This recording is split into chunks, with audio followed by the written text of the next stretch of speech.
Hello everyone, it's Robin here and welcome. I'm so excited to see you all here today and I'm really excited for today's video for a couple of reasons. Well, first of all, what we'll be doing is I am going to be updating my reading journal here in my Happy Planner. So I'm really thrilled about that, but I'm even more thrilled because I'm doing this in collaboration with my friend Tracie over at Midwest Craft Chat. Yes, I'm doing a collaboration all about books and reading and I'm pretty excited.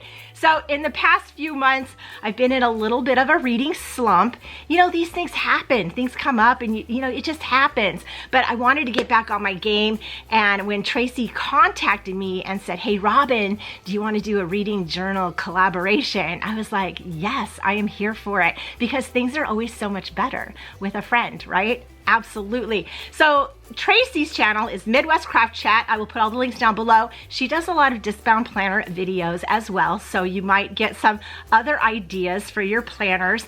And today I'm going to be updating my reading journal, and I think Tracie is going to be creating a reading journal. So I'm really excited to see how she does that, because I'm always looking for ideas, right? So without further ado, let's flip this camera down and get started. So I'm really excited to dive back into my reading journal. I have a section called Books here in my planner, and I moved all my reading trackers from my journal actually over into my planner, and I liked having them here. It just makes it easier. Although, like I said, the past few months, I've been in a bit of a slump, so I'm really excited about Tracie contacting me. So my first page here is my Goodreads goal. I had a goal of 32 books this year. I've never read 32 books in a year. I was pushing myself, but I also know that's probably not going to happen. So I went on to Goodreads and I adjusted my goal just a bit, because you can do that. Reading is fun and it shouldn't be stressful. So just adjust your goal if you need to, especially now that we're getting to the end of the year. I read 2 books in the past few months and they were both on Kindle. So I'm going to take my mild liner here in this color and I'm going to color in the next 2 numbers right here. So right now I'm reading a lot on my Kindle. I can see that at a glance, but we will just go past our Goodreads goal. And the next page is the monthly stats page. And I made this with a series of stickers from my Etsy shop.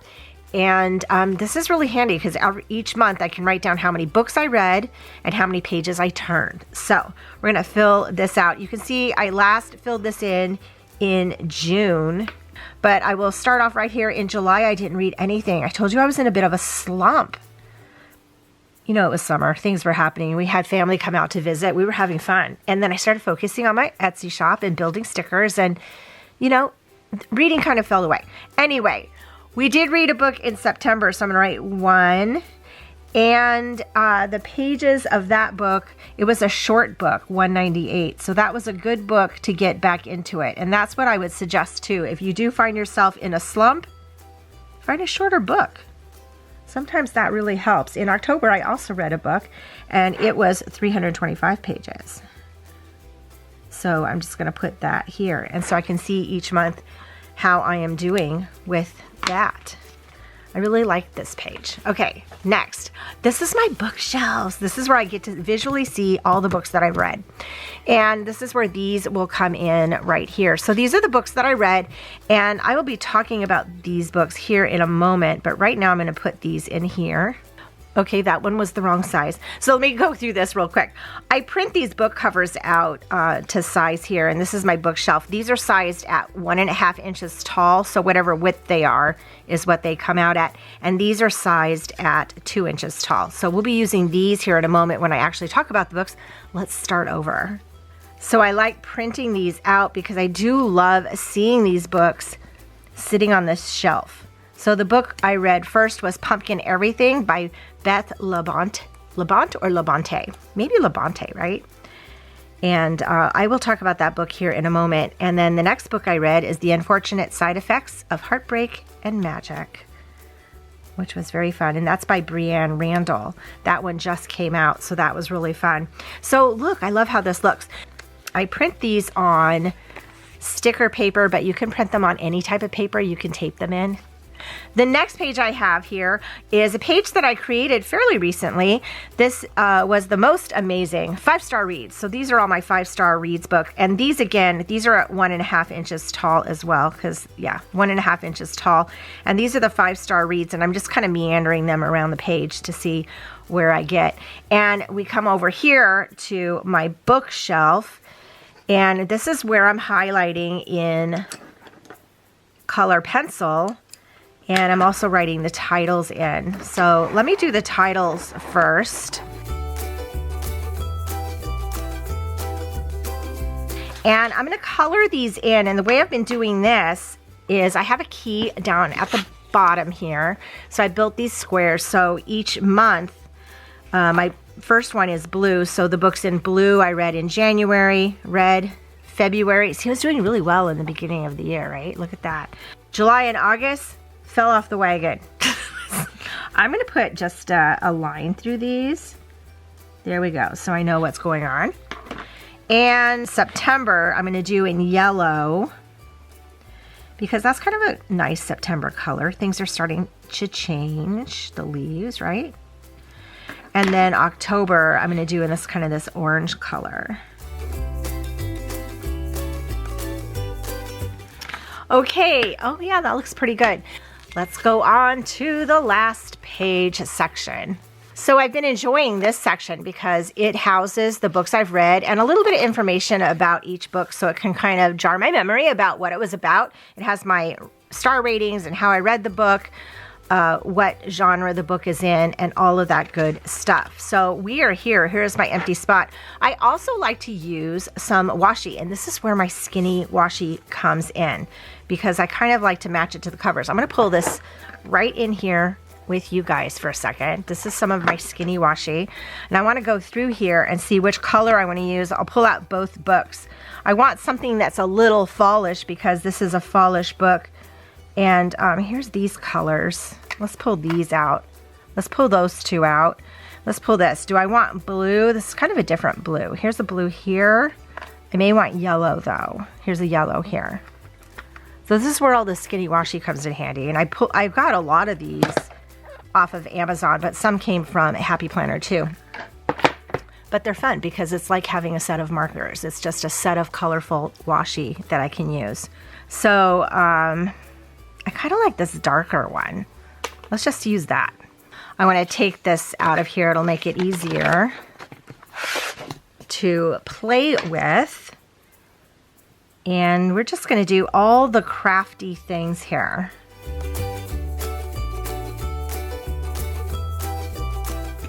Okay, so now I have the spaces for all of my words and things.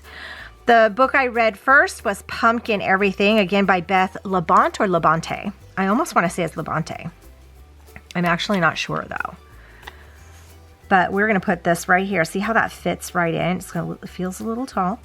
I still have to fit my stars in, so I'm going to jet this up as high as I can. So I can put my star rating down there. Actually, let's do that. So these stickers are from my Etsy shop. These are the rating stars. And there's 5 stars here, and you can just color them in. Put that right there. And we'll do that. And this sheet is the reading icons. And I also have full sheets of each one of these, but this one has all of them. We'll get to that in a moment. Let me grab a pen. This is where all the writing comes in. So this is Pumpkin Everything. And it was the shorter book. It had 198 pages. So I'm kind of writing the pages right here. And it was a romance.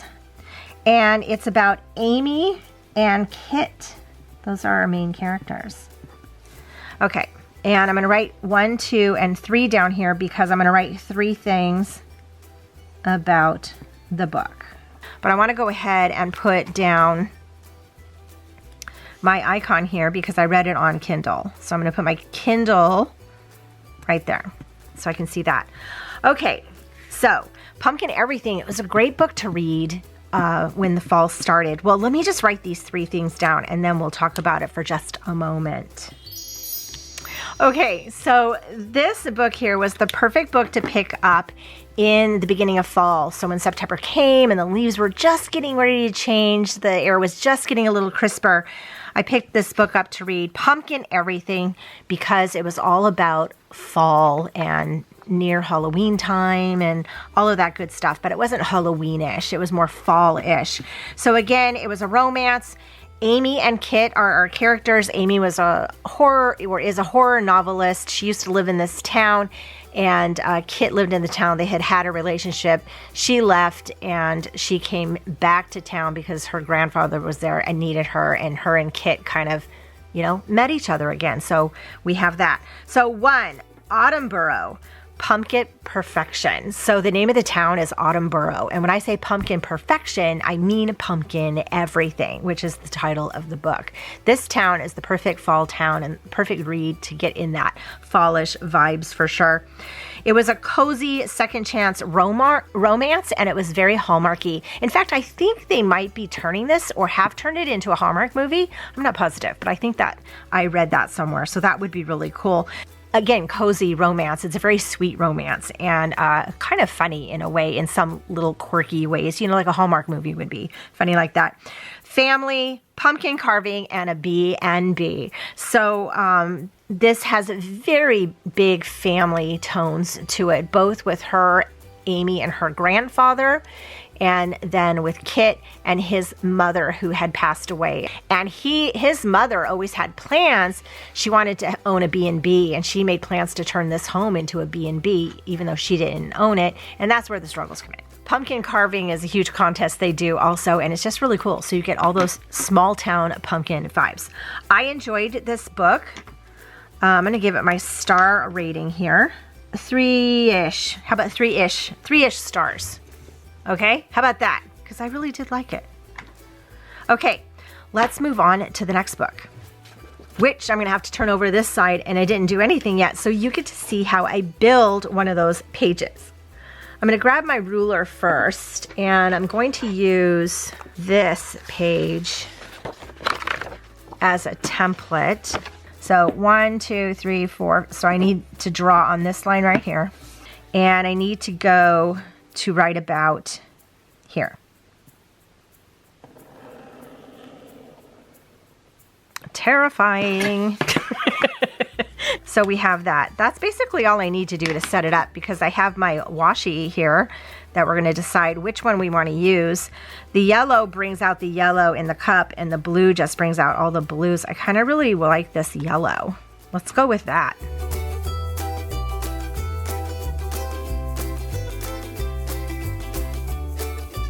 So The Unfortunate Side Effects of Heartbreak and Magic. This is by Brianne Randall, and this book just came out. So I was really excited to read it for October because it has these witchy vibes to it, which I love. Okay, we'll just put that there. Let's give it its stars here. I think it might be a debut novel too. I think that might be her first one. Okay, so grabbing our pen. I don't know how I'm going to write this whole thing up here, but we are going to try. The Unfortunate Side Effects of Heartbreak and Magic. Yes. Yes. And this, again, while I said it was a witchy book, it's also a romance. So let's just go there.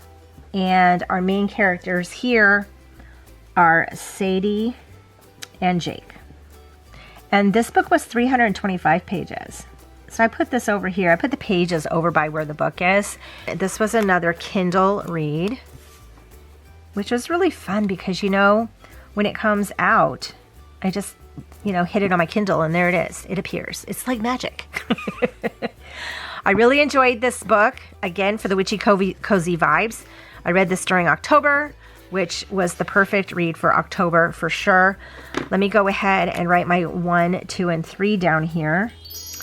Okay, so here we have this book here. So the first thing I wrote was Practical Magic meets Gilmore Girls. Now this is how the book is also being touted, and it's true. It's true. There's nothing more fallish either than Practical Magic or Gilmore Girls. And you put these two together and you have this kind of, you know, cozy little romance. This is also another second chance romance as well. But you have this fun, cozy little romance in this really cute fallish town that takes place in a cafe. I mean, come on. Yes. Well, we'll get to that. So it's about magic, a curse, heartbreak, family, and love. So yeah, those are all the themes in this book. There's magic because it's witchy. There's a curse because you have to have some kind of problems. Heartbreak, but hope, I guess we would say. A lot of family tones in here too. Sadie runs or works in this cafe with her grandmother. So there is family here, which I love that because both books I read had a huge family gathering thing going on, family moments going on in there. And then of course, love. Did I mention cafe? So it's a cozy, witchy cafe. 3 words that I love putting together. It's cozy, it's witchy, and there's a cafe. It equals recipes. So there's, you know, they talk about different recipes that are magical while in the book, but there are also real recipes at the ends of the chapters, which makes you very hungry and makes you want to eat all the things. So I am going to star this book. I don't know. I kind of want to give it 5. I really loved it. You know what? Let's just do it. Let's give it 5. I can do that. It's mine. I really did enjoy this book. I enjoyed this book a lot. Okay, let's get this book journal here. So we have pumpkin everything down here. And then we started this next page with the unfortunate side effects of heartbreak and magic. I gave it 5 stars, which means I have a page in here for 5-star reads. 5-star reads to me are like, I just love these books. Fortunately, I did print another copy of these. I pull these covers off of Google Images, or I go to Amazon and use the covers that they have and then just printed them. And there was something attached to the side of it that I took off and it made the book thing very skinny. But that's all good. I just want the cover because the cover arts also are really pretty, and oftentimes is why I'm buying a book too, is because of the cover art. So here we have this book here, and it's funny because my 5-star read books here, there's a lot of witchy books going on in here, which I find fun. So my whole top shelf here has Wayward, witchy, the book I just read, witchy, Very Secret Society of Irregular Witches, obviously witchy. Oh, I'm putting all my witchy ones together. But you know what? That's okay. Loving the way this look. So I've updated my reading journal and I am excited about that. I've got my Goods Read goal going. Here's my monthly stats rolling. This book's read. I love this bookshelf. I love looking at these books on this shelf here. This is really fun. My 5-star reads, my other bookshelf that I have. And I really love this section here where I can look back on all of the books that I read this year and read what I thought about them. That has been a lot of fun. I am super thankful to Tracie from Midwest Craft Chat for reaching out to me, sending me a lifeline, getting me back in the saddle, because I have been in a slump, and doing this collaboration is inspiring me and totally motivating me to get back into reading because I love reading so much. I don't know what happens. Why do we put it away sometimes? But I love reading so much. It's just so much fun. And it's more fun doing it with a friend. So I am also really excited to see what Tracie's doing for her reading journal video. As I mentioned, I believe she's creating a reading journal. I'm really excited to see what she does. Might get some fun ideas, right? Definitely. I will put a link to her video down below. And also, you may want to check her out too. If you really do enjoy planner videos, Tracie does a lot of planner videos. She's also a Scentsy consultant, and she talks about wax melts every now and then, and it's fascinating. And I just imagine Tracie's home must smell fabulous all the time, right? But I'm going to go right over. I'm going to check out her reading journal video for sure. That is where I hope to see all of you. Let me know down below, what are you reading right now? I would love to hear from you. Thank you all so much for joining me. I hope you have a magical day, and I will see you in my next video. Bye! Time for my next book.